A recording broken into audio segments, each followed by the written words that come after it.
Good afternoon, good morning, and good evening, and from wherever you're logging in from. Welcome to this very relevant, interesting discussion on Beyond the Headlines, looking at the Israel and Palestine conflict, which is hosted by the Aspen Initiative on Africa. For those of you who are not familiar with the Aspen Institute, it has been in existence for the past 74 years, and we drive change through dialogue, leadership, and action to help solve the greatest challenges of our time. At the Aspen Institute, we foster enlightened leadership that makes a moral and intellectual contribution to the development of society in Africa and around the world. My name is Mucai from the Aspen Initiative on Africa, and we are so excited to have you all join us on this webinar. And we're also very excited to have our moderator and panelists who will be with us shortly. So as we get started, I will just go ahead and introduce our moderator and panelists for this afternoon. So our panelists today, we will start with Asaad Joubran, the CEO of Albatross Power. Asaad is an entrepreneur, developer, and investor based in Haifa, Israel, with more than 20 years of experience in leading roles in large energy and infrastructure companies and projects in Israel and the Middle East and Africa region. He was a general partner at ILA, a $100 million VC that is focused on climate tech and startups. He was also the business development lead for Zipline, the leading drone delivery unicorn that delivers medical supplies in remote areas in Africa. Asaad holds an MBA from the Kellogg School of Management. Thank you so much, Asaad, for joining us today. And in discussion with him today will be Yaniv Gelnik, the founder of GDC. And Yaniv is an Israeli-American living here in Nairobi. Yaniv was previously an intelligence officer in the IDF, as well as an active member of Peace Now. He's a graduate of Brown and Kellogg, and Yaniv now runs a strategy consulting firm focusing on Africa-wide market entry support in the health tech, climate tech, and drone logistics areas. So welcome, Yaniv, to this conversation. And today our moderator is going to be Mucai Kunyiha. This is his debut as a moderator, and we're very excited. And Mr. Mucai Kunyiha is currently the group Chief Executive Officer of Kazanaka Limited, a family-owned investment group that includes CKL Africa Limited, Analabs Limited, and Mashiara Park, and employs over 200 people across East Africa. He has over 20 years of experience in business at the executive management level in the manufacturing and distribution of agricultural inputs. Mucai has served on various companies and BMO boards and has previously was the chairman of the Kenya Association of Manufacturers and the Kenya Property Developers Association. Thank you so much, Mucai, and I will hand it over to you. Thank you. Thank you very much, Mucai. Thank you, Asaad and Yaniv, for joining us. And thank you to all our participants as well for joining us today on our last webinar of the Aspen Initiative Africa. And we hope you're going to enjoy this conversation. We didn't pick an easy conversation to talk about, so we should probably start by just acknowledging the sensitivities around this issue. Actually, if you read the international media in the US and so on, the whole free speech issue has bloomed up around this issue. What can we say? What can we not say? What's agreeable and what's not agreeable? But we think it's an important conversation to have. So we know people come to this conversation with strong opinions, different ones on different views. And we expect today, maybe you'll hear some things that you've not heard before, some things you agree with, some others you may not agree with. But our invitation today is to take a step back from judgment or coming to a conclusion and just look at this issue from a position of curiosity and investigation. Can we learn something new today? We want to try and explore the history of the conflict and go a little bit beyond a short TikTok video or a tweet or an X that has been put out in 280 characters, or even some articles that we've read. We want to deep dive a little bit more. So we must be prepared to hear a few things that might make us uncomfortable, and even things we disagree with to some extent, and you will have an opportunity to share your views on our chat and so on. But what our aim is that when you leave this conversation, you've had one or two new ideas, one or two new perspectives that you may never have heard before, or that you understand in a fresh and new way. So the objective here is to give us a good factual foundation so that when we are having these conversations, we can understand what the historical perspective is. And also, crucially, we can tell what is misinformation, disinformation, or what is accurate about the situation. What we are saying is that we know this conflict. We are looking at it from a very high level policy level, maybe from a distance. But we know this is real life for some people, and that there are real human casualties. Israelis, Palestinians, activists, innocent people, passers-by, basically fathers, mothers, sons, daughters. We are really, it's a real life situation. And it is the wastefulness of these precious lives that is of concern to us.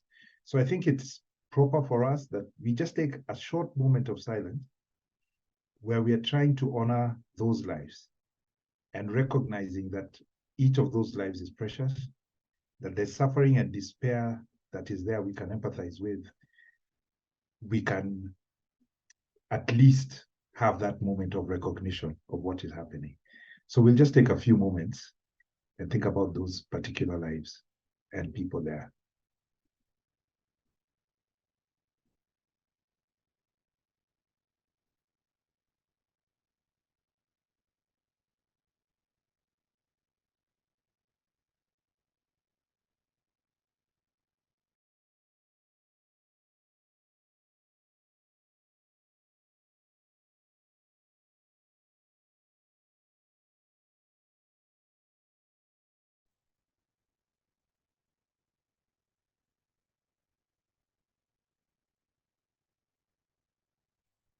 Yeah, we are back to the conversation. And I think as we start this conversation from a human perspective, we wanted to just start with understanding our panelists as well and how they came to be in Israel, not just recently, but their whole family history, which I think helps us to understand the context there. So maybe I'll just start with Yaniv and ask Yaniv, you're Israeli. How did your people end up in Israel, and when was that? Well, how far back can you trace your history? Sure. First of all, thank you, Mucai and Lila and everyone for coordinating and for attending and for your interest in what's happening and for your interest in learning more. I was born and raised in Israel. My mother is a Canadian Jew who moved to Israel as a child because her father couldn't find work because of anti-Semitism. Even changing his name to something that sounded less Jewish didn't work. So she moved to Israel when she was 9. And my father is an American Jew who also, my dad got in trouble in the US because he was trying to fight for the rights of Soviet Jews to be allowed to leave the Soviet Union. And he got in a lot of trouble for his activities around that, and eventually moved to Israel in 1970, I think. And so that's where they met. They met in Jerusalem. His parents were Holocaust survivors, pretty much the only survivors in their families. So there's also that context to him wanting to come to Israel, to be in a place where Jews could feel safe. And that's how they met, and that's how they ended up. And I was born in Jerusalem with my siblings, and we were raised there until after the military service that I did when I went to the US for university. And yeah, that's how I ended up in Israel. All right. And how, Yaniv, how has this particular conflict affected you, the current one, or even through the years? How have you been affected by the whole Israeli-Palestinian conflict at a personal level? Well, it's a complicated thing, but I have always been what one would call an extreme left-wing activist. I have always believed in a two-state solution. Even as a young man, it just made a lot of sense to me that we need two states where people have the right to their own self-determination. Growing up in high school in the 90s, we had a period where buses were blowing up all the time, including outside my mom's office in Hadera one time. and of course, serving in the military as an intelligence officer and kind of seeing how the machine works from the inside, which is fascinating. And most recently, I've lost two cousins on the first day of this attack on October 7th. Two cousins who were very extreme, much more extreme left-wing pro-Arab activists than me, to the extent that their parents and themselves and their children, 3 generations, lived on the border of Gaza because it was important for them to create employment opportunities on their farms. Prior to that, they had lived in the Sinai Peninsula, where they moved for the same purpose, to try to create employment. So these are people who really dedicated their lives to peace, and very sadly were massacred in their homes on October 7th by the Hamas terrorists. And so, yeah, it's affected me in a lot of different ways. Yeah. Thanks for sharing that, Yaniv, and our condolences to you and your family. Thank you. Asaad, what's your history in Israel? So thank you very much, Mucai and the team, for hosting us. It's really a pleasure. I don't do this kind of talks much, so it's also exciting for me. Okay, so my background, I'm Israeli, but I'm from a Palestinian basically background. I don't know if the audience know, but like 20% of the population of Israel, which is around 2 million people, are of Palestinian origin. Basically, Palestinians that didn't leave Palestine at that time, British Mandate Palestine, and stayed in the country and eventually became citizens. So we are fully Israeli citizens. My father was born in 1947, which is a few months before the war. So he was born, and then a few months after he was born, the Independence War started. Basically, the Arab armies attacking Israel, the war which resulted eventually in the establishment of the State of Israel. And my grandfather lived at that time in Haifa, which was a mixed city, Jewish-Arab city. And then they fled in the war. They became refugees basically in Lebanon.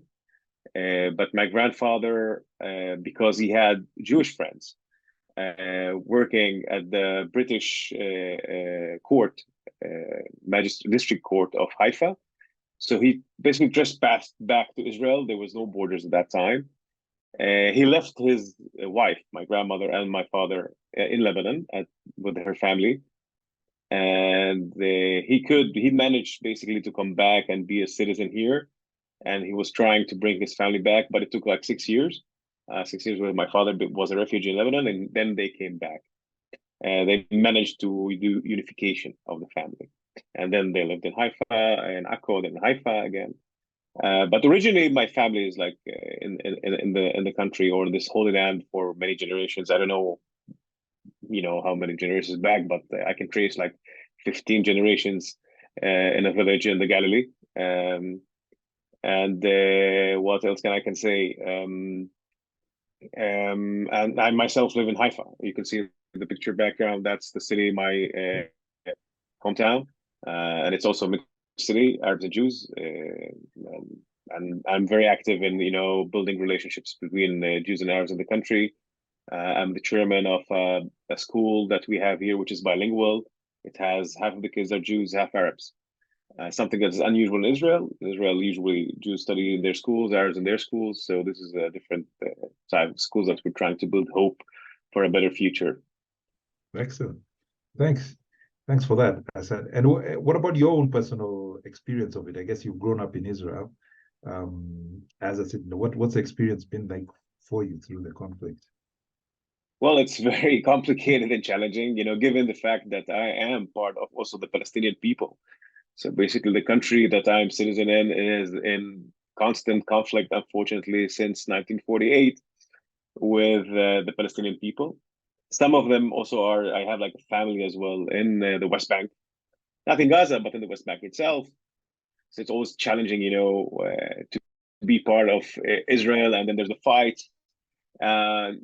But growing as a minority in this area taught me that things are not binary. Like, it's not that we are against these guys and these guys are against us, or these are the bad guys and we're the good guys.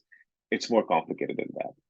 And every conflict that happens, every war that happens in this region, it's always challenging, but we got used to it. Unfortunately, this time the scale was different. It's the first time as well that really the war started, from Hamas in a big scale. That was a big surprise for us. But this time is the first time I really feel that there is some kind of solidarity in Israel between Jews and Arabs around what happened, because some of the abducted people and the people that were killed by Hamas were Palestinians, Israeli Palestinians. So suddenly there is some kind of shared destiny, and this gives us some hope. Thanks a lot. I hope that does give us a good background of who we are speaking with here for the conversation. But we wanted to start by trying to set the context, and I think we've referred to it a little bit about the history of this place. And the history is long. I think if you look it up on Google or ChatGPT, it starts from ancient times. We had Assyrians, Babylonians, Romans, Greeks, Crusaders, the Ottomans. I mean, I think everybody's trying to get a piece of this piece of land. Everybody's wanted to be on it at some point. And I suppose it would take a couple of dozen PhDs to go through the entire history. So we kind of agreed that what we'd do is just start from the most recent history of the whole area, so that we could try and understand what is happening and what has gone on, which kind of starts us somewhere around the First World War, I believe, somewhere around there. So Asaad, I think you'll chat us through, how we got to our current borders and where the populations are and what's happening at the moment. Sure. I'll share the map. I'm going to share the map. Yeah. I just want to say one thing. Often people use maps to demonstrate some sort of like some sort of rights, like, oh, look, here's a map where we used to live here, and so look at this map, and that's our justification. And so there's always a debate, like, how far back should we go? We are not using these maps. At least Asaad and I are not using these maps in that way. The purpose of these maps is to just explain the narrative of what happened. And I think that I'll speak for myself. I'm walking into the situation with the opinion that I have no rights to this land because 3,000 years ago, a couple of thousand strangers to me who may or may not have been related to me lived there.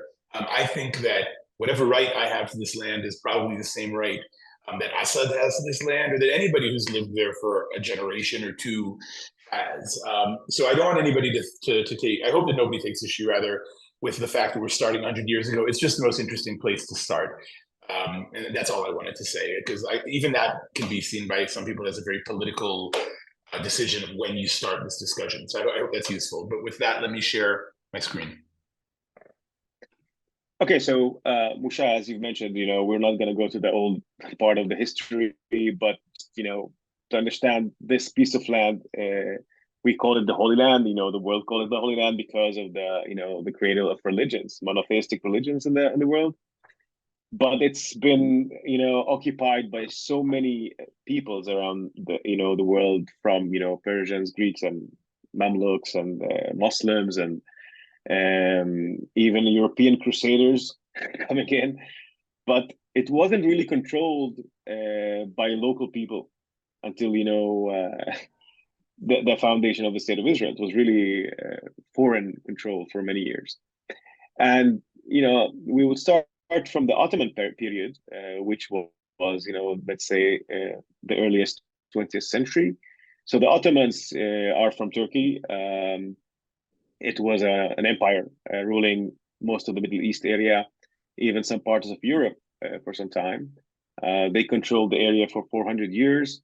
There were no nationalities, no countries back then. It was all Ottoman. The area that where Palestine, Israel is, used to be called Syria, which is part of the old Syriac Empire. And the Ottomans, as you know, were part of the First World War, alongside the Germans and the Italians against the British and the French. A war which eventually ended their control over the Middle East. And during the war, or even before, the British were planning basically to control this area. So they gave promises to many peoples, you will get that land. So where, for example, they promised the Hashemites, which was a tribe from Arabia that controlled Mecca, that if they help them against the Ottomans, so they will give them, to control part of these lands, Syria, Iraq, and Palestine. At the same time, the British gave promise to the Jews they will have a homeland in Palestine.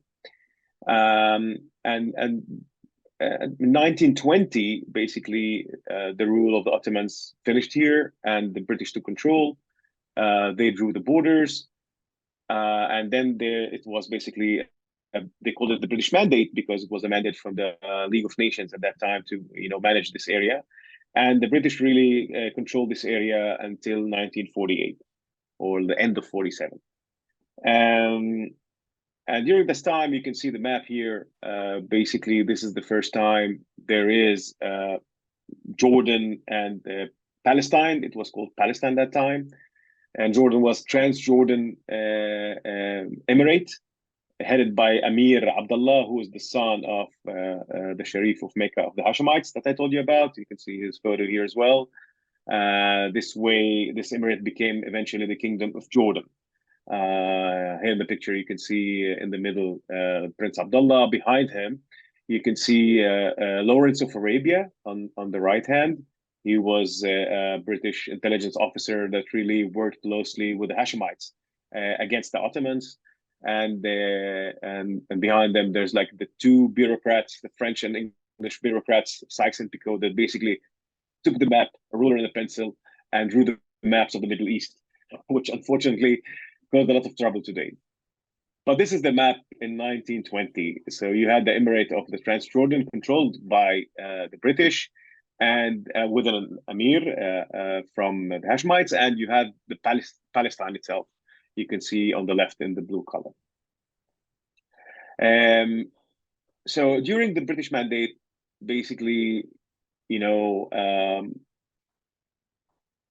were a lot of revolts and a lot of issues between the Arab population and the Jewish population because, Jews were starting to come here from Europe, fleeing the anti-Semitism and, a lot of violence clashes before the Second World War, before the Holocaust even. And the Jews, bought land and started building settlements, mainly in the blue areas that you can see here. And a lot of Arab, let's say, national movements were against that and were opposing, and they started fights, and there was a few revolts. And the British were trying, to find a solution how we can, end up living here and peacefully. So we had a committee called the Peel Committee, who got testimonies like from a lot of Jews and Arab, mostly Jewish at that time, because Arabs didn't want to cooperate with this committee, and they came up with the idea of doing, the two-state, let's say, solution. That was the first time, I think, in 1946, and they basically introduced new borders for the land, saying the blue area will be a Jewish state, and the orange area here you can see the Arab state. And Jerusalem in the middle, you can see there in the pink color, would be like an internationally controlled city where Jews and Arabs will live together. That was the outcome of the Peel Committee, and basically it came to the League of Nations at that time for approval. And eventually the Jewish, let's say, leadership at that time, led by David Ben-Gurion, accepted this partition plan. That's the name of the plan. And the Arab, let's say, movements at that time were against it. And when Israel in 1947 declared independence based on this plan, said we will have our own state here, the Arab armies and in Palestine, the Arab armies around Palestine, like from Jordan, Syria, Lebanon, Iraq, and Egypt, attacked Israel at that time. And that's the War of Independence, or the Nakba, as the Palestinians call it as well. Nakba means a catastrophe, because at the end of this war, Israel basically took over the land.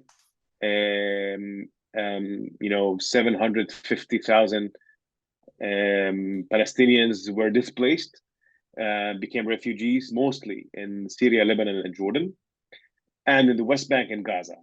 Yaniv, can you go to the next map? You can see the next map after the war, what happened. is basically exactly Israel was founded in this blue area.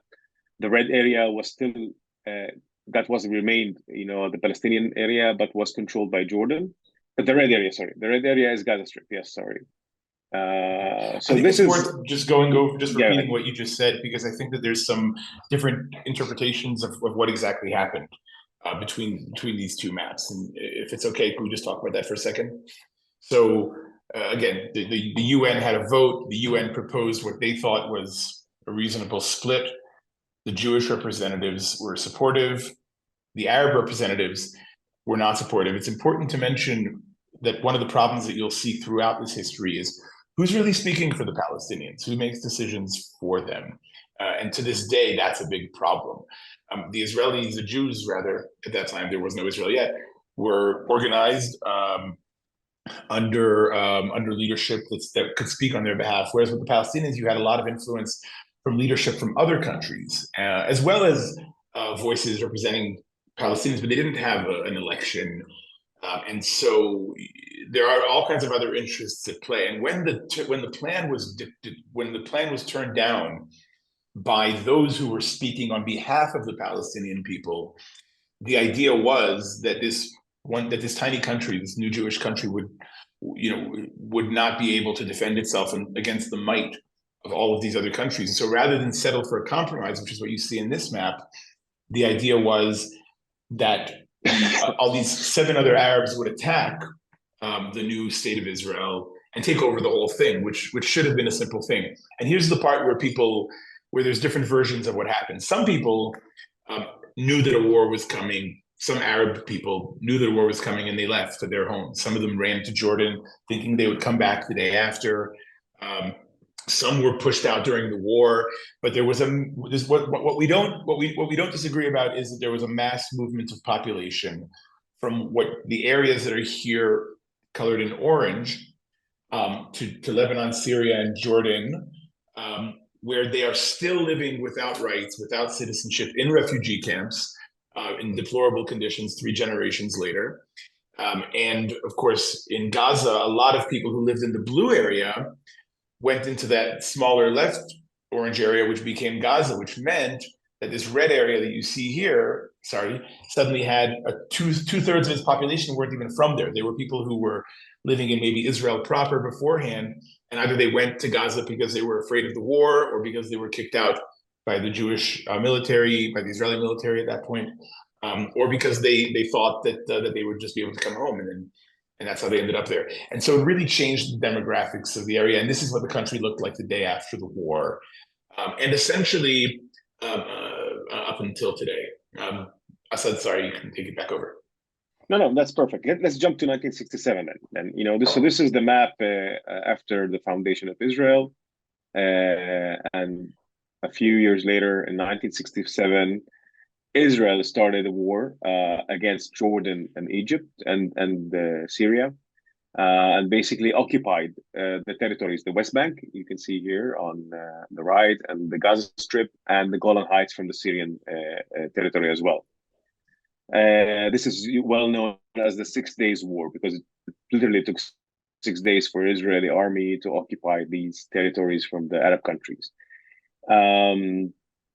So after Israel started occupy these territories, basically the civil administration moved to Israel. So the Israeli army basically managed the West Bank and Gaza. The population there stayed. Before you go forward, is it okay to say a word or two about the circumstances under which that war was started, just so people don't think it was out of the blue? Sure. Go ahead. So Israel actually published a letter and spoke in the UN and said that there were 3 conditions that they were very concerned might occur. And from Israel's perspective, if any of those 3 things were to happen, it would be what Israel would consider cause for war, where Israel would have no choice but to launch a war. And those 3 things were, number 1, this area here, the Sinai Peninsula, that until that point had been demilitarized. The UN had a military presence there. Israel said that they would not be okay with any Egyptian military forces in the Sinai Peninsula because this border is very difficult to defend, very big, and it's all desert. That was number one. Number two, Israel said that the Suez Canal right here had to remain open to Israeli ships so that we could continue trade. And number three, Israel said that the Straits of Tiran right here also had to remain open to Israeli ships so that we could have access to our southern port of Eilat. Within the following days, all three of those things were violated. The Egyptian forces moved into the Sinai Peninsula, shut down the Suez Canal, and the Tiran Straits were closed to Israeli ships. And it was after those three things were violated, essentially a ceasefire was violated when those actions were taken, because until that point it was quiet. That's when Israel decided to take action, first taking over the Sinai Peninsula in 2 days, then taking over the West Bank in the next 2 days. And actually what happened, if I can just spend 30 more seconds on this, actually what happened was Israel first only attacked Sinai. And it was as Israel, after 2 days of Israel taking over Sinai and pushing the Egyptian forces past the Suez Canal, it was on the third day that the Jordanians attacked. Israel did not attack the Jordanians. The Jordanians attacked Israel. And it was in defending themselves in Jerusalem, from Jerusalem, that Israel ended up taking over the West Bank. And then it was on the fifth day that the Syrians attacked from the Golan Heights, which, as you can tell from the name, are higher than the rest of the Golan, which means that it's a strategically advantaged position. And so in defending Israel, in defending itself from the Syrian forces, Israel took additional land, which is called the Golan Heights, which Israel had no claim to until that point. But after they were attacked, they claimed that they had to take that over so that they could make sure that there were no future, they weren't fighting literally an uphill battle next time the Syrians attacked them. So that's actually how that all played out. And overnight, Israel became a much bigger country. And that's also how Israel became an occupying force in areas that it didn't necessarily have any claim to or necessarily want anything to do with. Because prior to those three conditions being violated, Israel was satisfied within the borders that it had confirmed after the 1948 war. Asaad, did I just say anything wrong or offensive or anything you want to correct? No, that's right. That's fine. Cool. Okay, so just to add, so as I mentioned, basically the West Bank and Gaza became occupied territories according to international law. So the sovereign government is basically the Israeli army, and which was tough to manage. The people, the Palestinians in these territories, were against that occupation, and they had a lot of not in the beginning. At the beginning, actually, still normal because these territories were occupied by Jordan and Egypt before. But at a certain point, Israel started, as a government, establishing settlements in both areas, West Bank and Gaza. Building settlements around the territory. And these settlements were built between, the Palestinian towns and cities. And they became really an issue for Palestinians because it was built on mostly on public Palestinian areas, but also some private ones. And this situation culminated in the uprising in 1988, which in Arabic is called Intifada. No, but before that, there was the Sinai Peninsula, the peace with Egypt. Oh, yeah, sorry. Okay, so we'll go into that quickly. So in 1973, the Syrian and Egyptian armies started a war against Israel, a war that is well known as the Yom Kippur War. And eventually, Israel, that was the first time really Israel felt that a threat. Because by that time, Israel was like a very big force in the Middle East, an ally of the US. And suddenly, Egyptians and Syrians succeeded to surprise Israel, something similar to what Hamas did now on October 7th. And ironically, this Yom Kippur War happened in October 6th, 1973. I don't know if it was like symbolically chosen as a date for a war or not, but that's what happened. At the end of this war, we'll not go into the details of the war, but this war eventually ended up in a peace treaty between Egypt and Israel, which is the first peace agreement between Israel and an Arab country. The leaders of Israel and Egypt, Anwar Sadat and Begin, signed the contract, an agreement, or a peace agreement in the White House in 1979, if I'm not wrong. Here you can see the pictures. Yeah, and as part of this agreement, Israel basically withdrew from the Sinai Peninsula. It gave back the whole territory occupied from Egypt back to Egypt, except for Gaza. Egypt didn't want Gaza. Gaza was inhabited by Palestinians. It wasn't part of Egypt. So Gaza stayed as part of the occupied territories in Israel. However, this agreement, Egypt and Israel agreed that the Palestinians need to have some kind of autonomy in managing their territories in West Bank and Gaza.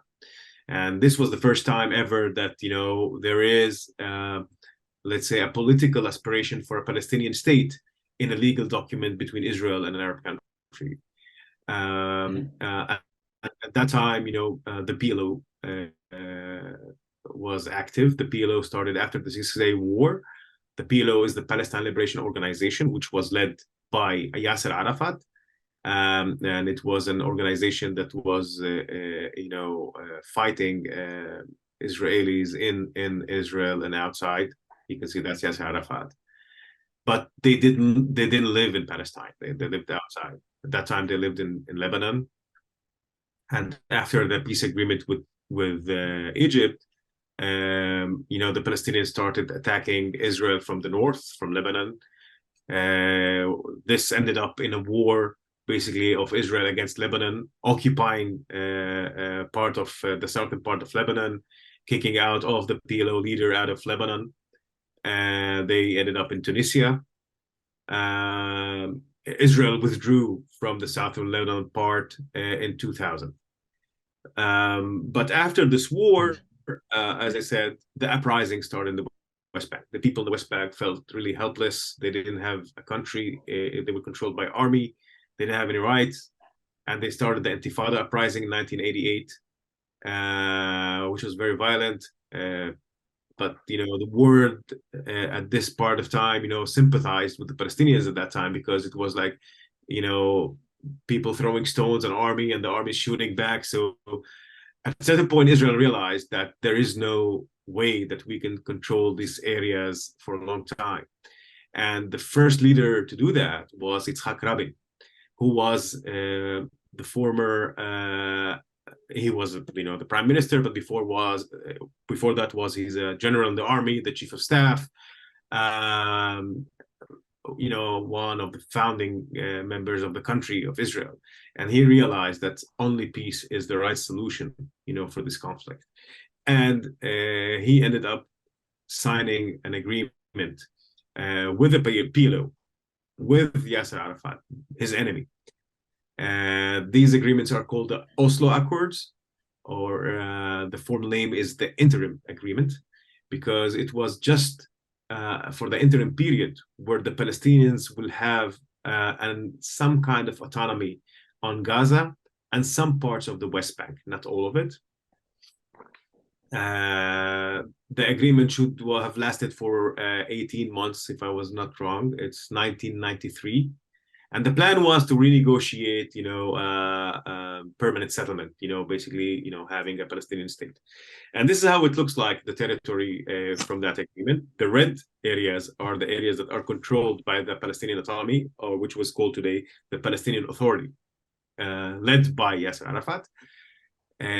The pink areas are areas that are civil-wise controlled by the Palestinian Authority, but military still controlled by Israel, security-wise. And the remainder, the white areas, Area C, it's fully controlled by Israel.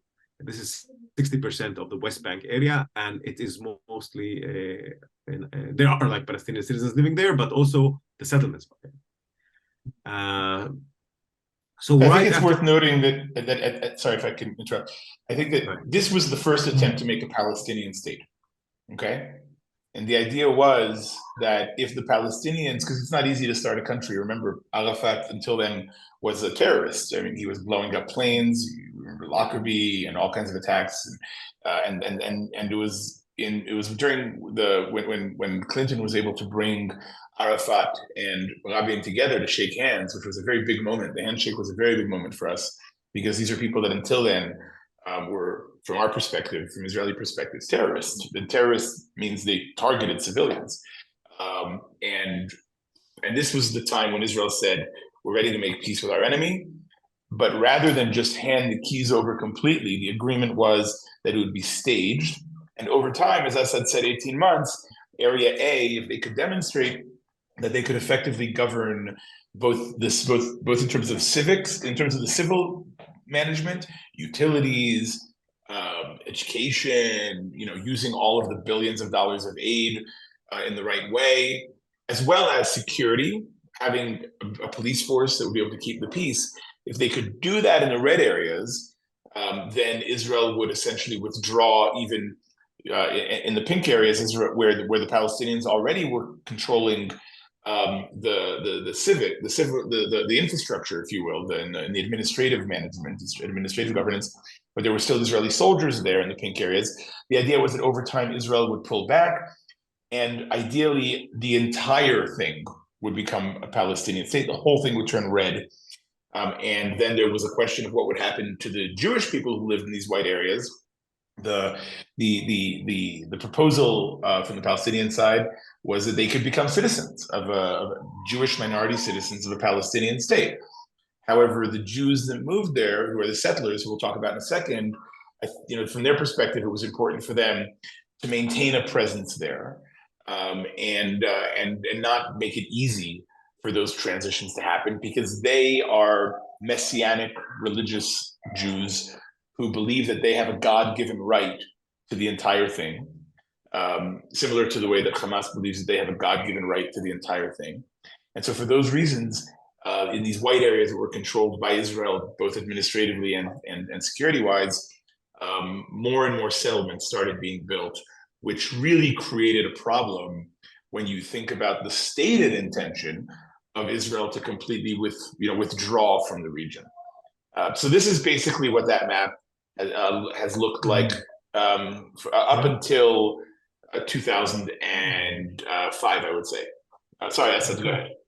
Yeah, just last thing before we move to the next question. But at that time, 1993, when these Oslo Accords were signed, it was an euphoria in the area. Like the Israeli, let's say, moderates and the Palestinian moderates believed really that's it. The conflict is going to end, and we're going to have a peaceful way of living finally. And after this agreement, Israel signed a peace agreement with Jordan, and a lot of foreign companies that were boycotting Israel stopped boycotting it. It was really an euphoria, but unfortunately, despite the moderates on both sides, there were extremists, both on the Jewish side and the Palestinian side, which eventually stopped this process. And it stopped in two, let's say, major areas. First of all, Rabin was assassinated by a right-wing extreme Jew who believed that this Oslo Accords are, a catastrophe for the Jewish people and the settlements in the West Bank. And on the other side, the Hamas starting, terrorist attacks on Israeli civilians inside Israel. And that basically stopped this process. And from there, it took us to somewhere else where we are now. Okay. Excellent. So thanks for that. I think it's taken us through quite a lot of history, and I think we can now start to see what the complications are, why this thing is so difficult. So many things have happened in the last 80 to 100 years in that region. But I think one of the things you both alluded to, Yaniv and Asad, a bit, is that there are different people even within. We kind of sometimes think it's just a Palestinian and a Jewish thing, but there are actually factions within these broader groupings. So maybe that you could tell us now about who are these players and what's been going on there with the internally between these peoples. Maybe Yaniv. Yeah, I think it's really important, because anybody who talks about Israelis versus Palestinians, or they're pro-Israeli or pro-Palestinian, if you've come to that conclusion, then you need to keep reading, because there is no such thing. Let's start on the Palestinian side. So you originally had Arafat, who led the Palestinians, who eventually ended up in Jordan after the 1967 war. They started creating a lot of violence in Jordan until September of 1970, when King Hussein, what's called Black September, massacred hundreds, I don't think thousands, but hundreds of Palestinians because he felt that they were trying to take over his country, and he kicked them out into Lebanon, where they started a civil war in Lebanon, which eventually Israel took over and kicked them into Tunisia, as Asaad said. And that is the terrorist movement that eventually accepted peace in the Oslo Accords. And when he died, Mahmoud Abbas, who's on the bottom left here, who is still the leader of the Palestinian Authority, was kind of put in power. However, there were Palestinians who felt that the Palestinian Authority made a mistake giving up their armed struggle. And this guy on the right here, Sheikh Ahmed Yassin, he came out of the Muslim Brotherhood, an Islamist terror organization that is Hamas, that turned into Hamas. And now you have these two different groups. And so in 2005, when the intended Palestinian state had their first elections, in 2006 rather, when the intended Palestinian states had their first elections, it was the guys on the left who were in charge, but it was the guys on the right who won. And when they won the election, they put Mahmoud Abbas, this guy here, in a very tough spot. Because on the one hand, the intention was that the new Palestinian Authority be a democracy, and they should have the right to elect their own leaders. On the other hand, he had just signed agreements, well, not him, but he had just signed agreements with the Americans and the Israelis that they would get all of this support to create a country if they laid down their arms. When Hamas won that election, it put him in a tough spot because he couldn't then let a terrorist organization take over, because they stated right away that the first thing that they would do would restart the terrorism against Israel. And so the Palestinian Authority took a very controversial decision, which was not to accept the results of what, by all versions, I think was a legitimate election. They preferred the Palestinians. 60% of the Palestinians, Asaad, correct me if I'm wrong, preferred the Hamas leadership because they believed that there was still place for an armed struggle. And when the Palestinian Authority took that anti-democracy move in order to protect the peace in the region, that was when the Hamas guys took over Gaza, violently killing hundreds of Palestinian Authority policemen, right here on the bottom right in Gaza area. And since then, Gaza has been occupied by Hamas, and they occupied it from the Palestinian Authority. So when people talk about Gaza as an occupied region, they might confuse. The West Bank is occupied by Israel, but Gaza is occupied, or at least the pink and the white areas are occupied by Israel. But Gaza is occupied by Hamas. In 2005, when Israel gave Gaza over as part of this arrangement, 9,000 Israelis were pulled out and moved forcibly into Israel proper. So there are no Israelis living in Gaza. There are no settlers in Gaza. It's simply been controlled by Hamas since then. And when they massacred all of the Palestinian Authority policemen and administrators who were there, it was sort of like a civil war between the two of them. And since then, these have been separately administered areas. Over these years, the Palestinian Authority has deepened its partnership with the Israelis. It's a problematic relationship for reasons on both sides that we can get into in the Q&A. But by all accounts, there is proper cooperation between the Palestinian Authority and Israel in terms of employment, in terms of security coordination, etc. So to say Palestinians already is problematic because there's two very different groups in the Palestinians, okay? Now let's look at the Israeli side. We have essentially three groups in the Israeli side. On the left here, you have center-left. That's where I would position myself.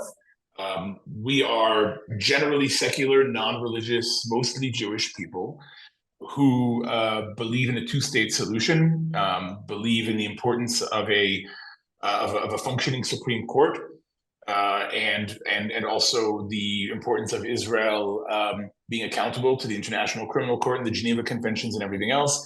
And these are the people that represent my version of what it means to be an Israeli. We are very weak right now. We're definitely in the minority. In the middle, you have the Benjamin Netanyahu, an American Jew who came to Israel in his youth and has been very active, obviously, in politics for a long time. He represents also not necessarily a very religious group of people. There's a lot of different people who support him, some of whom are religious, more religious than the people on the left. But mostly these are conservatives. These are like, if you want to think about Republicans in the US, They're generally less trusting of people who are different from them. They believe in strong, in not giving rights necessarily that could be used against us. And he's been in charge for a long time, longest serving Israeli prime minister. And what happened about a year ago or so is it came to the point where there were 4 different corruption charges against this guy, this prime minister of ours. And he knew that if he comes out of power, those corruption charges would come back and get him in a lot of trouble. And so he, desperate to maintain power when his other partners were stepping away from him, he got into bed with these guys. These are the people, the settlers on the right, who killed our prime minister, our kind of godfather of the leftist Israeli movement, Yitzhak Rabin. They assassinated him in November of 1995 and 1996, 1995. Yeah, thanks. And that is the current government. And this is a terrible situation for us because one of the things that he decided to do is to castrate the Supreme Court. I should also mention that Asaad is biased because his father was a Supreme Court justice in Israel. So he might have some bias when it comes to the Supreme Court issues. But by castrating the Supreme Court, he essentially took Israel a step away from the democratic ideals that are really important to those of us over here in this left group. And that's why so many of you have seen 100,000 Israelis protesting for 10 months since January in the streets. Essentially, it was against this extremist right-wing government that does not believe in a two-state solution, and that's kind of the context. So even when you say Israelis, you see why that's problematic. There is no Israeli position, a pro-Israeli position. Within ourselves, we are extremely divided. The last thing I'll say about these groups that's, I think, just kind of interesting is you would think in any other country in the world that the guys on the right here, the settlers and the conservative parties, are the military guys, the guys who actually have run wars, generals, generally in the US, and other countries, people who come out of the military and go into politics are pretty heavy-handed. In Israel, it's the other way around. Rabin is one of Israel's, obviously one of the founders of our military apparatus. Ehud Barak, who is not pictured here, is Israel's most decorated war veteran ever, also a leader on the left to try to make peace. And here on the left, you see Benny Gantz, who currently is, you could say, the leader of the Israeli movement together with Yair Lapid, but basically this guy here on the left. And so in Israel, it's interesting because it's the very people who actually understand the military security situation, who in Israel, almost without exception, really do support a two-state solution. And there's a fascinating documentary. I know at the end we're gonna offer you some references, but I really suggest you watch a documentary on Netflix called The Gatekeepers, where they've taken the last, I think, 7, all of the heads of the Israeli internal apparatus, from the first one from 1947, 48, all the way until today. All of them are interviewed. These are the spooks. These are the guys who are sending spies in and running all the covert operations. And every single one of them in that documentary that I'm recommending that you watch, every single one of them is saying that there needs to be an Israeli two-state solution. And so I think that's really useful. And so as soon as October 7th happened, what this guy did is he realized that he didn't know anything about running a war. And these guys are pretty crazy.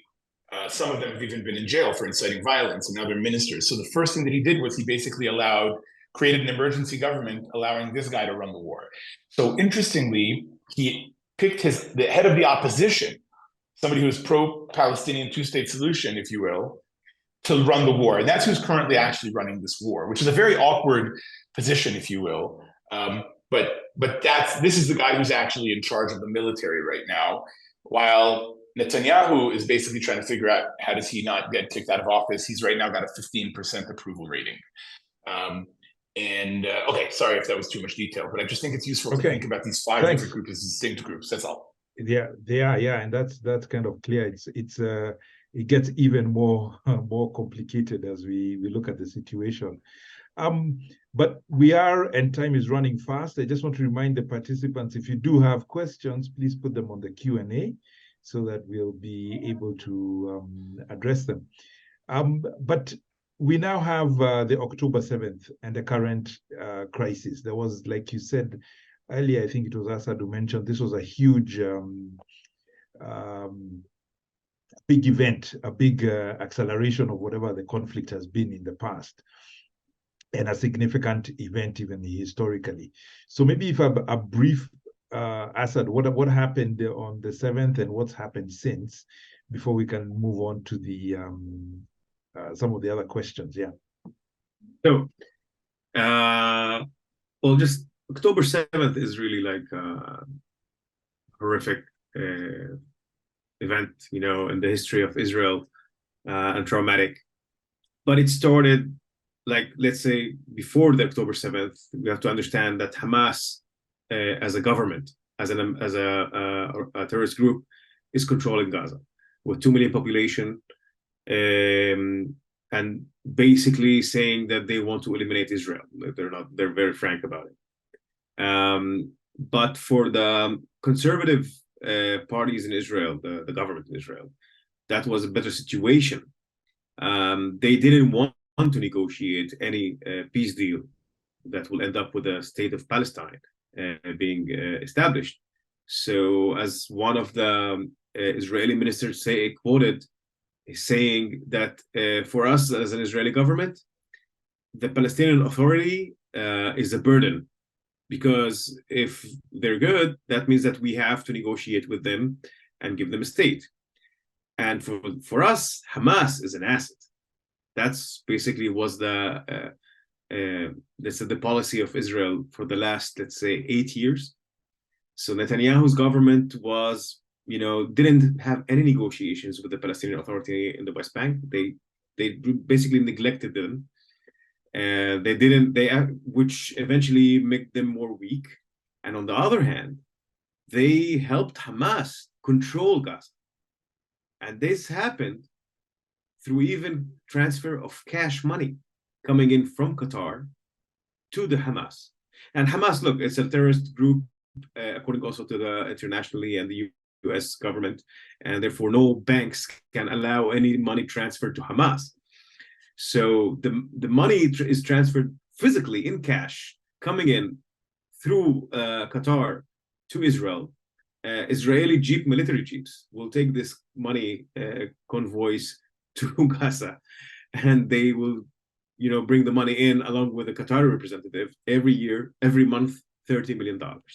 And that's been there for a while, and Hamas basically even maneuvered Israel. Like they said, yeah, we don't want to have a war now. They had some military operations from time to time, and Israel conception was, that Hamas is not interested in trouble now, because they had a fight with the jihadists, which is like a smaller terrorist group inside Gaza, and Hamas didn't intervene.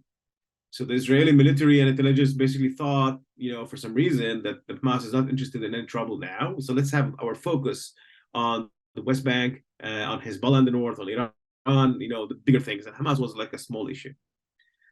And suddenly, I don't know, like this issue will be probably, investigated in a government committee and understand what happened. There was like a big intelligence failure and defense failure on October 7th. Because people were kidnapped, were killed in the towns around the Gaza Strip, which is like a few kilometers from there. Thousands of Hamas militias entered these areas easily without any resistance, and it was really like it was a shock. Like for us, that day, getting these messages and saying, watching videos of Israeli civilians and kids and mothers being kidnapped and taken on trucks and cars into Gaza. That was a disaster. Now Hamas, for them, they celebrated that because it's the first time that actually they can show like we have some wins against this strongest army in the Middle East. But they realize and they know that the Israeli reaction will be very, very harsh out of this. 1,400 Israelis were killed on October 7th, just on one day. That never happened in the history of Israel. All of the wars of Israel, the Yom Kippur War, the 6-day war, we didn't have these casualties. And that's from civilians. Like we had, army casualties in the Yom Kippur, I think like 2,000, which was like I think a few weeks of a war. And this has happened in one day. And that's how big this trauma is for the Israeli public. And now everything is being reshaped in terms of, what should we do next? What's the political, position should we take? And this is the challenge. And still the war is going on. Like still Israeli army is inside Gaza now, fighting the militias and trying to, take control over Gaza, kick out Hamas, and Hamas still throwing rockets, like, until now. Even a half an hour ago, we had rockets in the south of Israel. I just follow, I have all these messages coming in all the time. And the big challenge is what will happen next. Like everybody's confident that, eventually Israel will finish this war, somehow controlling the area of Gaza. But no one, or let's say the majority of people in Israel don't want to occupy that area again. We know how bad it is and we don't want that. However, there are some voices saying, we have to rebuild our settlements in Gaza, and, kick the Palestinian out there, mostly, from the settlers area. So that's the main challenge for the next step after the war, which we don't yet have an answer for. I think it's also interesting, Mucai, if I can add something about those money payments, and I want everybody on the call to put themselves in the position of the Prime Minister of Israel, of Netanyahu. On the one hand, we know that he's not somebody who really worries about Palestinian livelihood, Palestinian safety. It's not his top priority. It's not why he's in power. And yet he is passing $30 million in cash from Qatar to his enemy every month. Now, as a left-wing Israeli, I looked at that at the time and I said, wow, good for him. I mean, these people they may be terrorists, but they're also running hospitals and schools, and they're administering this place that nobody else in the world seems to care about. Egypt won't let any of them into Egypt. Israel is letting some in, but it's very careful. It's not enough. And I was happy that money was going in because hopefully most of it is being used for good. But there were Israeli hawks, not even Israeli hawks, that's not the right word, but there were Israelis, the most famous one being Avigdor Lieberman, who represents the big Russian Israeli community, who stepped out of the government, saying what you're doing is you're allowing and even supporting the existence of a terrorist organization. It would be better to do a military incursion for the sake of the Palestinians, and this is a controversial thing that I'm saying, for the sake of Palestinian statehood. They would have wanted Netanyahu to not allow any money to go in, to not allow any resources to go in, to not allow the UN to build sewage infrastructure even, because anything that we do to support Hamas there is detrimental to a future Palestinian state. And he's somebody who believes in a Palestinian state. And that puts me, and hopefully all of you, in a very interesting kind of spot. It's like, well, what else are you going to do? I mean, so either we go in and attack and have a war against Hamas where there's going to be a lot of civilian casualties because we know that they use Palestinians as human shields, or we can give them money, but then we know that we're bolstering. And now we've seen, because Hamas released all these videos of how they took all those sewage pipes out of the ground, and there's videos, look on YouTube. They take the sewage pipes out of the ground, they cut them into 1 meter long sections, and they turn them into the missiles that are raining down on Asaad right now. And so what I saw at the time is Netanyahu finally doing the right thing, taking care of Palestinians, actually is what allowed them to establish themselves to the extent that they were able to create all these underground tunnels and missile factories and everything else, even though there's a blockade. So it's a really interesting kind of position to be in. And essentially that's what led Netanyahu to have to take farther and farther and farther right-wing partners until he finally took the worst of the worst into his government, and those are the settlers. So I think that's worth mentioning. And I think it's important to think about that in the context of what's happening right now, and then I'll stop talking. Right now, Israel has killed in this war more than 10,000 Palestinians, maybe even 15,000 Palestinians, many of whom are children. And I don't think anybody on the call here would debate whether or not that's a good thing or a bad thing. It's obviously a terrible, awful, devastating thing.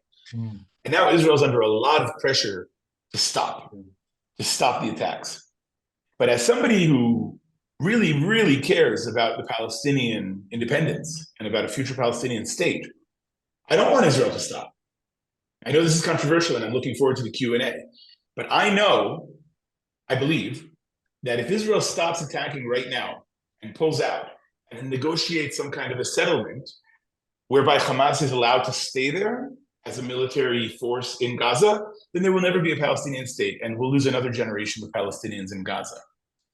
And I'm saying that knowing that Hamas is using Palestinian civilians as human shields, and that more Palestinians will probably die in the process. But you have to keep in mind what the alternative is. The alternative is continuing a Hamas presence there that will never allow for a Palestinian statehood to happen. So everybody on the call should really be thinking about, what would you do in this situation? Would you stop the war and let Hamas negotiate a nice political settlement whereby Hamas stays in control of part of it and does not let the Palestinian Authority, which is the globally recognized spokesman and leader of the Palestinian people, take over? Or do we, for the sake of saving the Palestinian civilians in Gaza, stop the war? It's not a simple cut and dry answer. And even my opinion, it's a controversial one even in my own head, because how could anybody ever be pro doing anything that would result in civilian casualties? And yet, when you consider the alternative, are we going to lose a fourth generation of Palestinians who can't have independence and all of the rights that Asaad and I enjoy? That's what you should be thinking about, I think, as you form your opinions about what's going on there. Yeah, I think if we start heading towards some kind of ideas around the solutions and so on, I think the two-state, first of all, this two-state idea, like we heard, has been around for, well, I guess it was there from the beginning in 1947 and has been discussed ever since and so on. But it seems to me that what you have in both, and we're saying it's not just both populations, it's more complex like that, but you have we've got really strong, let's call them hardliners or extremists, who, whether we look at it from a settler perspective or at the right wing, or say from Hamas side, who are very anti the existence of even the state of Israel at all. So two questions for you. Are there alternative solutions that have ever been proposed that could be worked on? I think if we look at places like, I'm thinking about other contested regions that have had problems. We've had like Northern Ireland, where they basically have agreed to be in the same country, but share power together, the two sides, that's the Catholic and the Protestant. And then you had federations, like I think Bosnia and Herzegovina is what ended up after the Bosnian War. You have the same space, but we kind of rule each other. We've got our own autonomy within different spaces. I don't know if any of those ideas have ever been floated, and what's come of them. Asaad, I don't know. So actually, there are, a lot of ideas that was raised on the table, similar to what you've mentioned, like let's have like a federation. There are some like movements saying let's have one state. But unfortunately, I don't think any of these ideas are realistic. Like the only solution that is practical and feasible is the two-state solution. And I'm saying that even although I'm like a minority as a Palestinian living in Israel, if I'm looking only for my personal interest, I prefer a one-state solution. Today, between the river and the sea, right? Between like Israel, Gaza, and the West Bank, you have around 50-50, like 7 million Jews and 7 million Palestinians. So potentially, we can, if I'm a Palestinian and I want to take control, I prefer a one-state solution. Say, yeah, I want, do that, and then I'll take control. Someday, the population growth of the Palestinians is still higher than the Jews. Like a few more years, there will be a majority of Palestinians in this area. But I think, as somebody that lives here and lived here, long time, and my ancestors are here, I don't think that's feasible. The only way is really to have two states on this land, basically Israel within the 48 line borders that is like internationally recognized, the Palestinians having a state in the West Bank and Gaza. These two states will live together, even connected. It's not like borders and like you're there and we're here. Like even today, I don't know if you are aware of it, but every day around 200,000 Palestinians workers come and work in Israel every day and come back to their territories. And I think when we will have such a solution that is peaceful and there is like no more armed, resistance, it will be enhanced. And, we will have investments of Israelis in Palestine and vice versa. And it will prosper. Because at the end, we're really close in terms of culture. And, we're even genetically, if you look back, we're from the same origin. It's just about, unfortunately, extremism and violence that, or like they say, religious groups that they think that they can own the whole cake and, and they don't want to share it with anyone else. But most of the people, are fine with living side by side. And I think doing that through the borders of two states with sovereignty and, right to identify yourself as a country, because the Palestinians until today, basically that's the last Arab nation that doesn't have a country yet after the First World War, all of them had. So I think that could be the right solution to do that, and it can secure it's better for the Israeli security as well. It's not only me saying that, like most of the ex-generals of Israel says that's the only way we can have a way to live here secured in full security. Okay, great. So already going towards a Q&A and some of the questions that we've come up there with.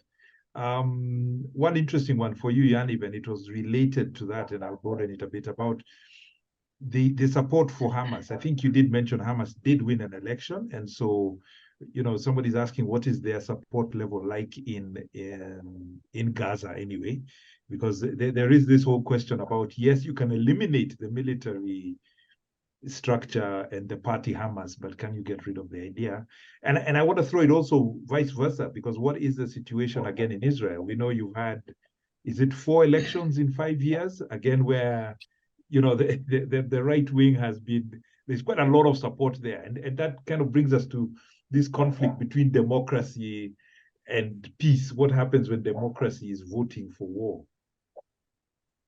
Yeah, it's a real test of democracy as the optimal solution. What is it? The best of all the terrible options. Yeah, I mean, I'm sad to say it because I don't want it to be misinterpreted.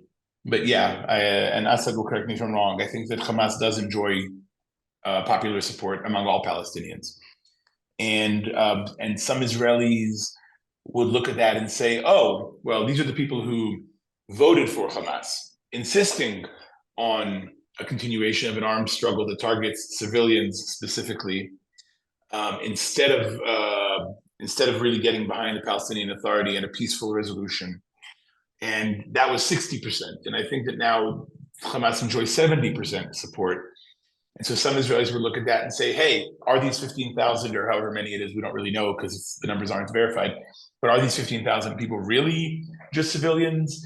At the end of the day, they continue to support an armed struggle. They're paying the price. And I really reject that. I reject that out of hand. I think that civilians are civilians. And if you're a civilian who, for whatever reason, if it's because of pressure, if it's because you've been raised for 16 years in an open-air prison where the jailers are Hamas, by the way, if you've been raised in that environment, then you don't necessarily, you don't bear the personal responsibility, in my opinion, of the terrible policies of the people that are in charge. And reasonable people can disagree with that. Reasonable people can say, look at Nazi Germany, right? How many millions of Germans did the British kill? German civilians. And afterwards, there were no inquiries against the British.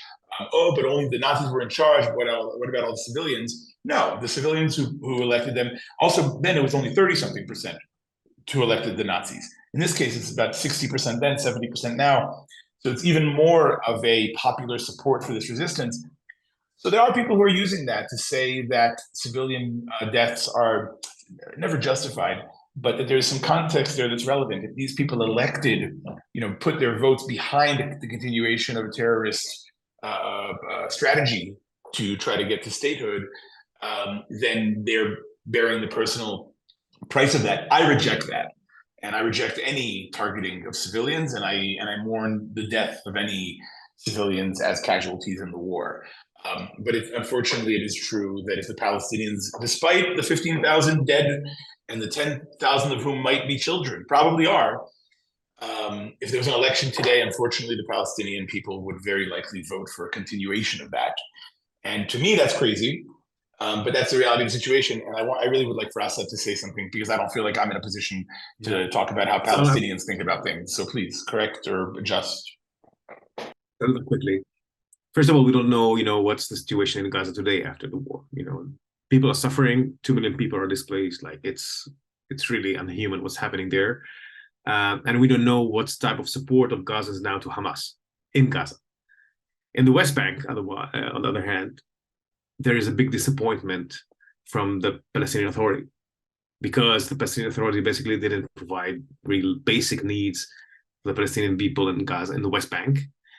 Unfortunately, because of also, it's mismanagement and some corruption, but it's also a strategy of the Israeli government. It's basically they weaken the Palestinian Authority. And, when a Palestinian living in the West Bank see, that he can't even get, the sewage, or like just building a new area in his country, in his area, West Bank, because Israelis doesn't let them. But when Hamas kidnap one soldier, and the Israelis give them in exchange 1,200 prisoners, Palestinian prisoners of Hamas coming out of jail, including the people who did this attack, they were released on that day for one guy, Yahya Sinwar. Yes, go ahead. Guy that is launched the attack on Israel October 7th, Yahya Sinwar, was released in this deal. And Benjamin Netanyahu was the prime minister at that time. He basically released the arch-terrorist that is now fighting Israel since October 7th. For the Palestinians, they realize that Hamas, although they're moving, they're using violence to achieve their goals, but they are achieving their goals.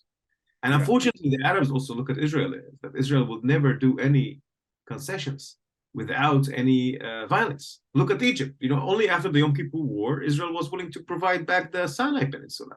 The Intifada, only after the violence resistance of the Palestinians in the West Bank, Israel was willing to enter into the Oslo Accords.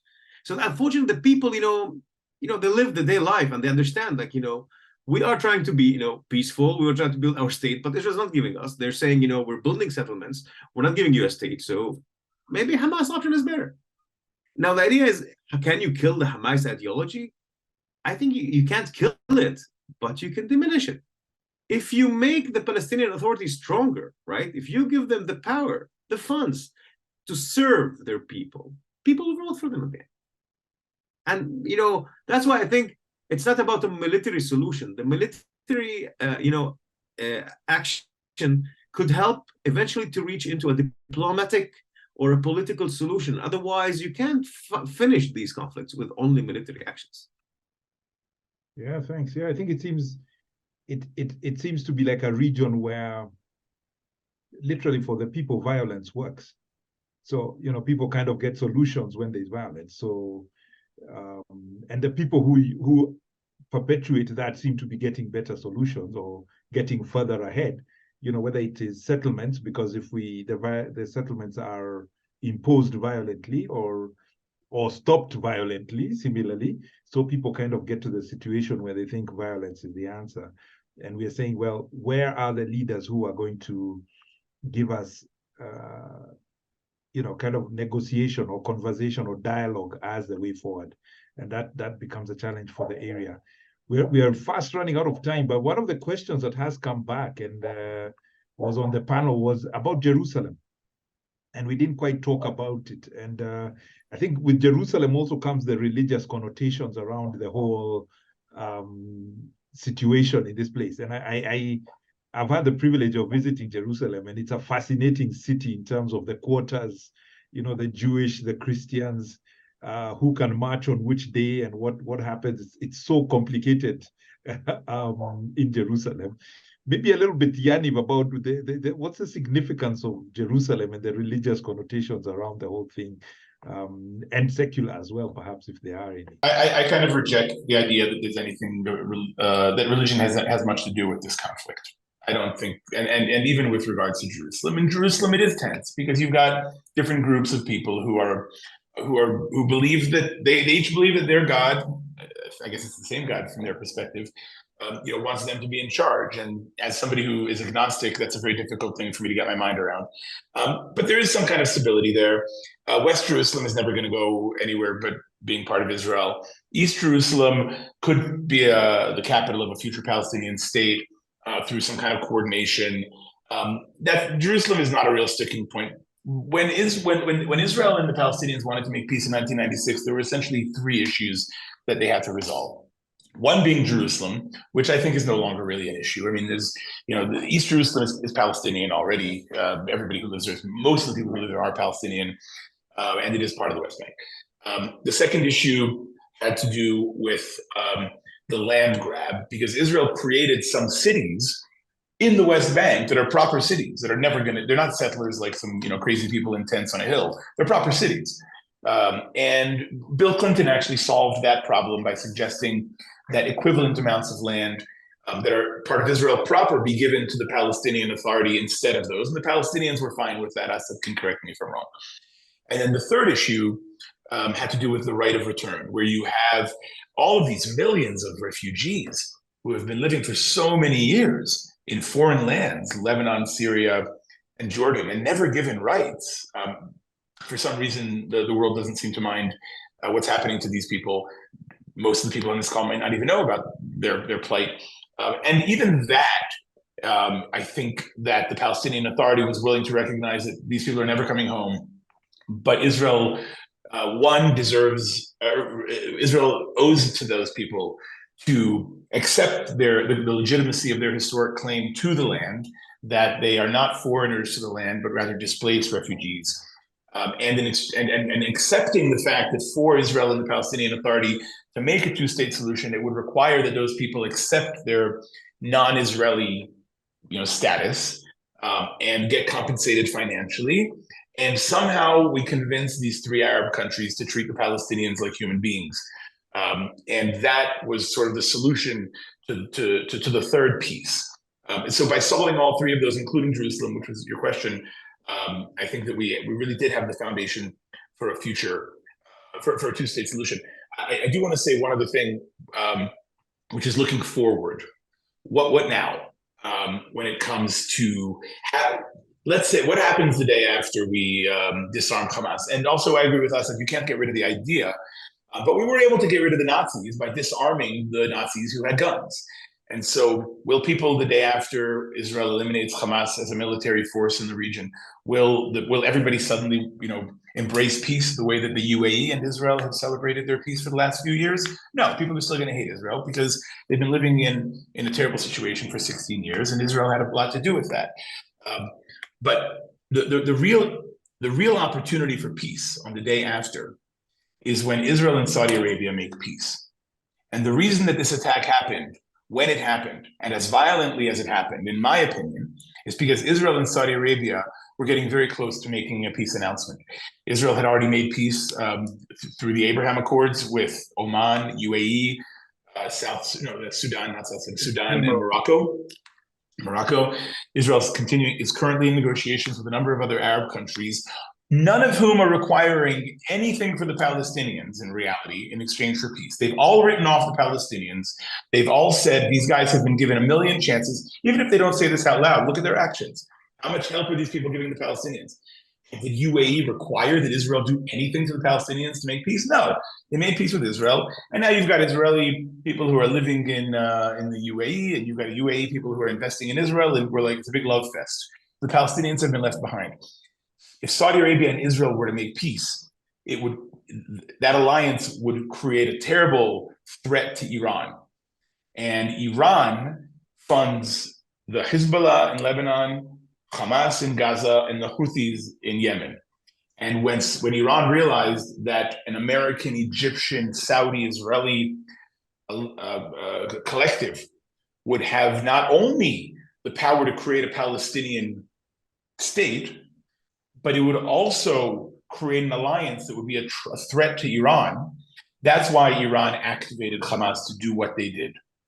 And I think that that's really important context, because at the end of the day, I do not believe that Hamas is fighting for a Palestinian state. They know they're never going to have a Palestinian state on all of Israel. It's not going to happen. What they are truly trying to do, I believe, and I'd love Asaad to speak as well, what I believe is what they really want to do is destabilize the situation so that Saudi Arabia finds it difficult to make peace with Israel, because hopefully in their minds, the Saudi people will look at all the disaster and look at the 15,000 dead and say, we can never make peace with these people. And in doing so, protect Iran from this kind of alliance that would be a threat to them. So if you think of Hamas not as a liberation organization that is using by whatever means necessary to liberate the Palestinians, but rather as what I believe them to be, which is a proxy army fighting a war that is really between Iran and America, then you actually, I think, see things very differently. And I think that's the reality of it. But Asaad, I don't know if you disagree or agree with anything I just said. No, just to add, Hamas in Arabic is an abbreviation for the words Harakat Muqawama Islami, which is like an Islamic resistance movement. It's not a Palestinian one. They're basically looking themselves as part of the Islamic world. As Yaniv mentioned, I don't think that they really believe they can kick out all the Israelis from here and the Jews and build a state, an Islamic state. If they will do that, it will be an Islamic state. It will be a Palestinian one. That's what I think their ideology is. All right. Yeah, thank you very much. I think we did bring in that bit. Thanks for that, Yaniv, bring in the international aspects of this. And I think we've had a lot of international players, and they are sometimes blamed for it, for the situation starting from the British. I saw something yesterday that I think 65 countries in the world have one similar holiday, which is the celebration of independence from the British. So there's a lot of British going back then, but we've had the US, we've had the UN involved, and now you talk about Iran. I think there's one of my queries always, which is interesting, is why this particular conflict has such a lot of interest outside of the people in that country, because we have other countries with conflicts, but not as much interest, global, regional interest. I don't know if you know why. What makes this such a melting pot, or is it such a hot pot? Why does it attract so many people? Why is Iran interested in Israel, for instance?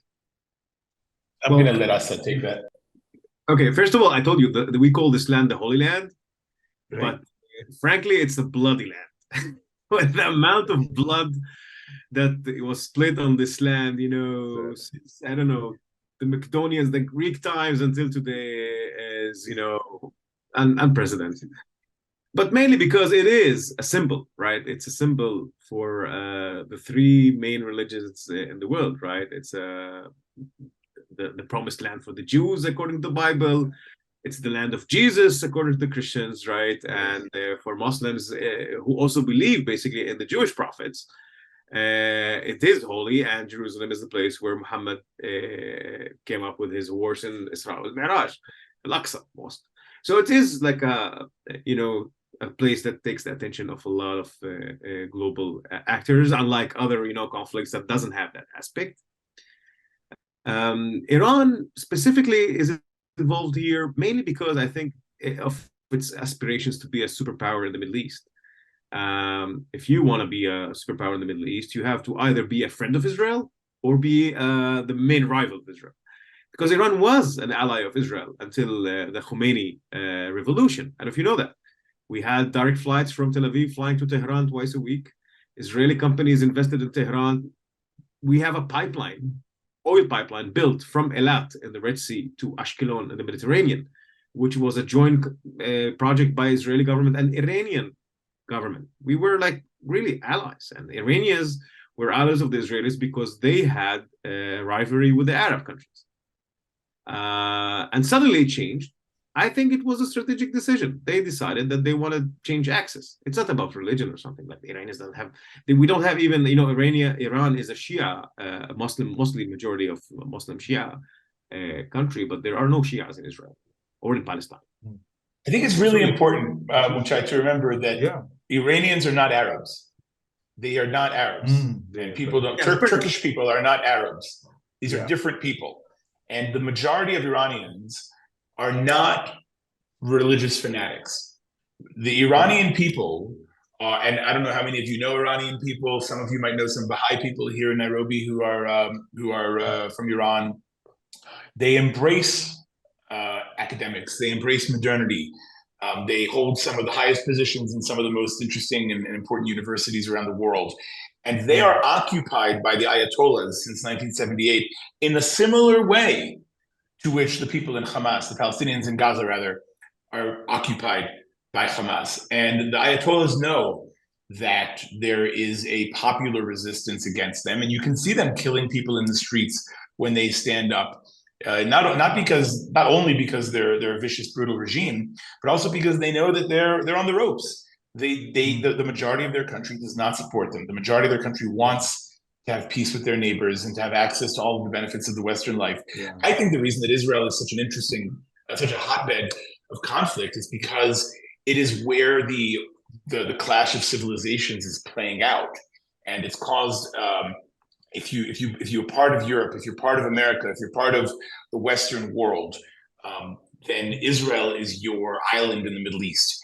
And if you are pushing for a religious theocracy that keeps women down and that keeps religious people in charge, and you specifically are Islamist, then you're in the leadership of Iran, and that is a conflict.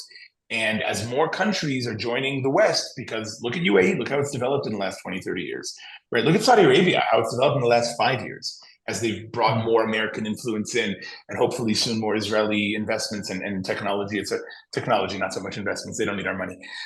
But as you see these countries coming closer to Israel and America, it becomes a threat to the leadership of Iran, but it becomes an opportunity for the people of Iran, who by all accounts really do want peace like we had before 1978. Yeah, absolutely. I hope that's clear. Yeah, thanks. And I think, it's absolutely, I think most people in the world, most humans, I think, want to live in peace with each other, just have your children, enjoy life with your wife and your partners, and live a quiet, happy life. But sometimes we disagree about how to get there. What's the path to get there, which can be a challenge. But we are coming to the end of this webinar, and thank you for so much information. This could go on for another 3 hours. We would still have new information and things to share. But here we are. I think this is the Aspen Africa. That's the Aspen Initiative Africa, and we're talking about something going on in the Middle East, in Israel, and between Gaza and the West Bank and so on.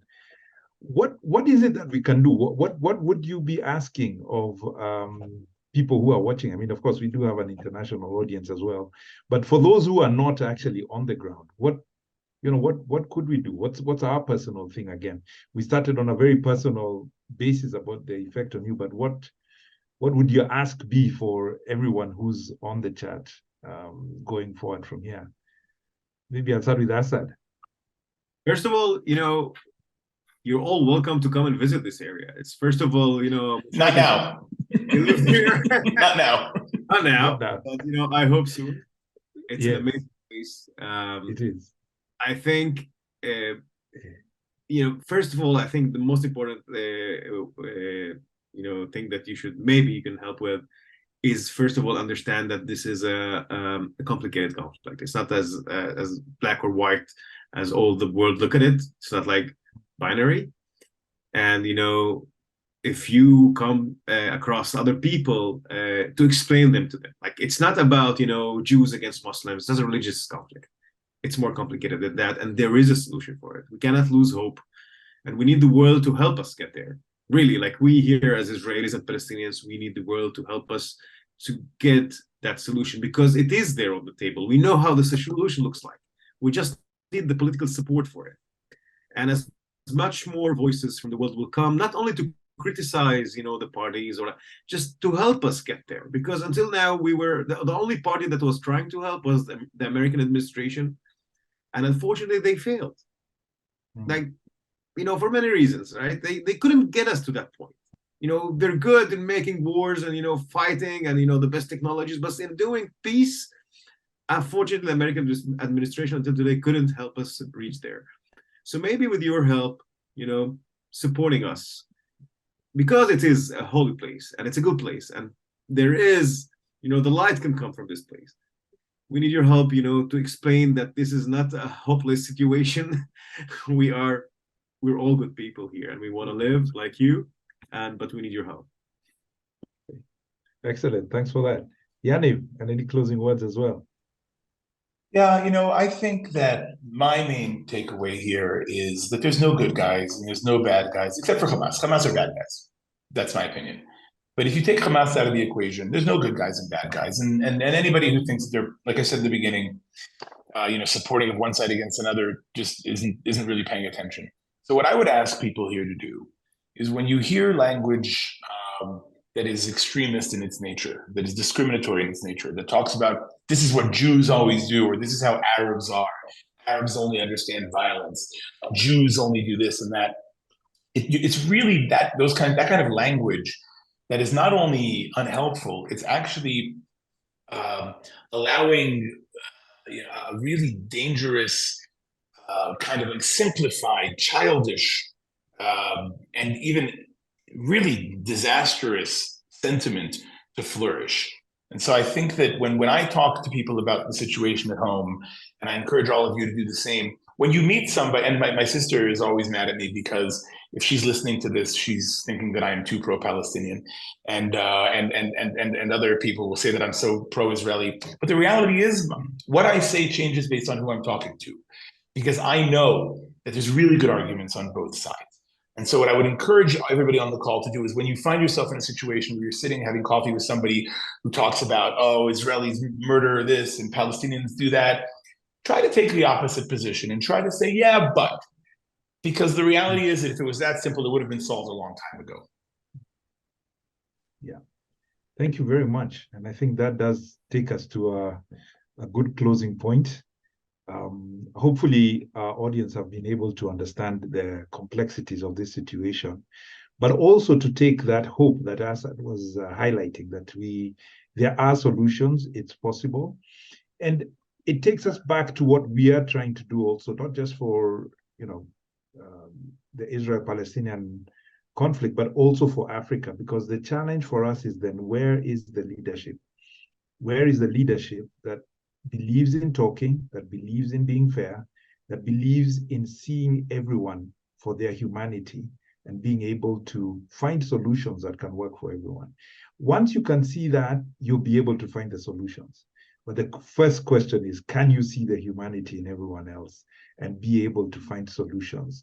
And so as we engage with everyone and have these conversations as we've been encouraged by Yaniv, let's create that pressure, let's create that direction for everyone, so we can hopefully in our lifetime see a solution to this conflict. I watched a webinar recently where someone said this is the last conflict of the 20th century that has carried over. We managed to solve all the others. We should be able to solve this one as well. Apartheid, communism, a lot of those things have been solved. So why not this one as well? So thank you all very much for joining in, and I'll now hand you over back to Mucai to close out the webinar. Thanks. Thank you so much, Mucai. Thank you, Asaad. Thank you, Yaniv, for such an insightful webinar. This was just really interesting, and we're so grateful for your time and for giving us the opportunity to learn more. And you've also shared some resources with us that we'll be sharing with the attendees for us to learn more about this, that we can be more informed as we have conversations. And we're very grateful. And thank you to all our attendees for joining us and for your insightful questions. And please engage with us on how we can go more into this topic. Sorry, may I just add one thing? If I may. Yes, go ahead, Yaniv. Just because we did share some resources, and I hope that that people take a look at those. But I would also ask if you could share contact information for me and Asaad. If anybody here on the call has any other questions, wants to go deeper on anything that we said, or if we said anything that bothered you and you want to talk about it, I really hope that you'll reach out, and we'll make the time. Well, I'll make the time, and I know Asaad will too. To have those conversations with you. So when you share those links, if you could also share some contact information for us, email or WhatsApp or whatever, I'd appreciate it. Yes, we'll go ahead and share that with the resource guide. Thank you very much, Yaniv. So the Aspen Initiative Africa, this is what we like to do, we like to host very thought-provoking conversation and enlightening dialogues that are data-driven. So we hope that you'll join us for our next conversations. In the meantime, please follow us on our social media handles for event updates and other engaging conversations, and especially, what we'll be up to in the year that's coming up, 2024. Our Twitter, or X, formerly known as Twitter, handle is Aspen Africa, and our LinkedIn tag is Aspen Initiative Africa. And so we look forward to seeing you on the next webinar or at our next gathering or seminars. We'd really love to keep engaging with you. Thank you very much, and we will see you at the next event. Have a wonderful evening.